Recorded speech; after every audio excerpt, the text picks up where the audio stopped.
Today I'm making a delicious pound cake. I found this recipe years ago, and one of the secret ingredients is cream cheese.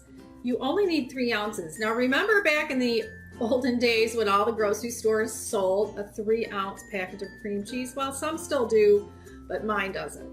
So I had to buy an 8-ounce package, and it needs to sit out and soften before you make this. So you can slice off 3 ounces, 3/8 of it, and put it in a bowl, cover it if you want, and let it sit there to soften while ahead of time. And the ingredients are simple. It is so good, and it comes out of the oven, and I'm always so tempted to cut a slice off while it's hot. It just needs to cool down. So let's get started. I'll show you how to make this really easy, delicious pound cake. Start by preheating the oven to 350 degrees. You'll need a 9x5 baking dish for this. I like the glass loaf pan, and we're going to grease it. I have some Pam here. Here's a trick for spraying something like this. Open up the dishwasher door so you don't get anything all over the place. And then any oil, if you're going to use a spray, instead of getting on your kitchen counter, it will get on the door of the dishwasher. Earlier, besides that 3/8 of an ounce of cream cheese that I softened, I also put in 1.5 sticks of butter into a large mixing bowl, and that's been softening as well. So now I'm going to add the cream cheese, which has been sitting out and covered for a little while, and I'm also going to add 1 cup of sugar. I'm going to beat this, well, first on low, and once it starts really mixing, I'm going to put it on medium-high to high, and I'm going to beat this for 4 minutes. All right, the 4 minutes are up, and let me see if I can show you how fluffy this is. It's not like whipped cream, but it does have a lot of fluffiness to it. All right, now I'm going to add 1/2 teaspoon of vanilla, and I'm going to add 3 eggs, but I'm only going to add the eggs one at a time and beat after each one.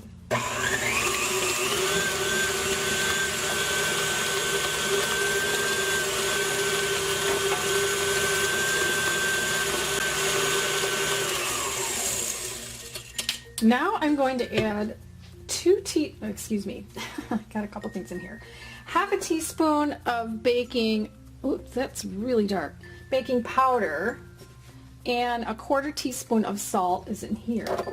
And then I have 1.5 cups of flour, and I am going to add it all at once, but of course we're going to blend this on low, and I'm only going to mix it until it's completely incorporated.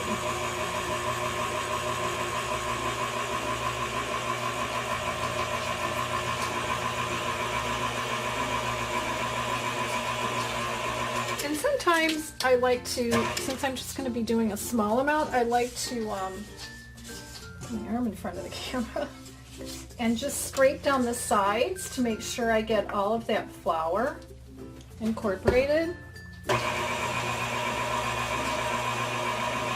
All right, and now it's ready to go into the pan.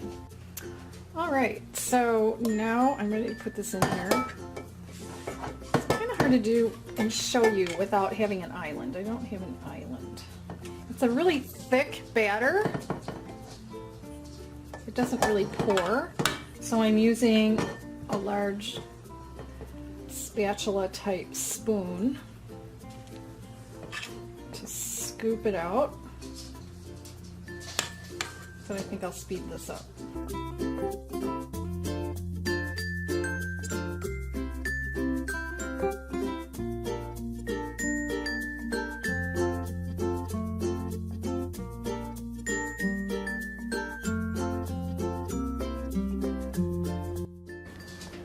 This is going to bake at 350 for between 50 and 60 minutes.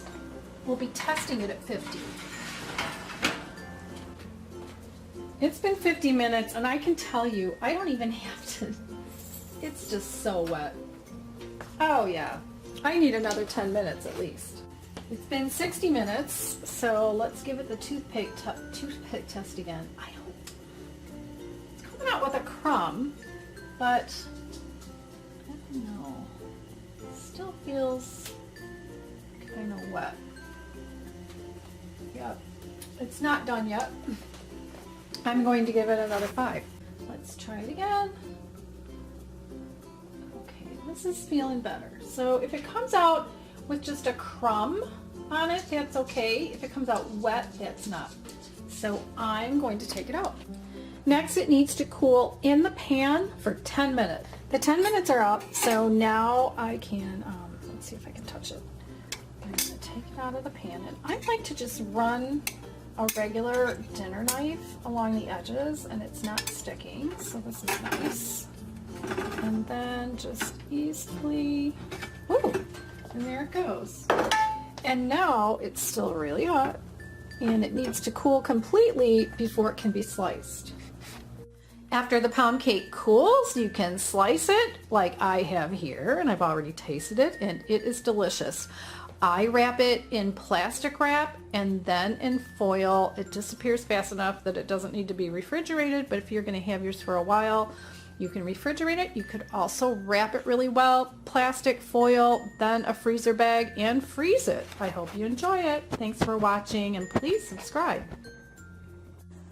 I'm making banana bread today. This should be delicious and moist, and let's get started.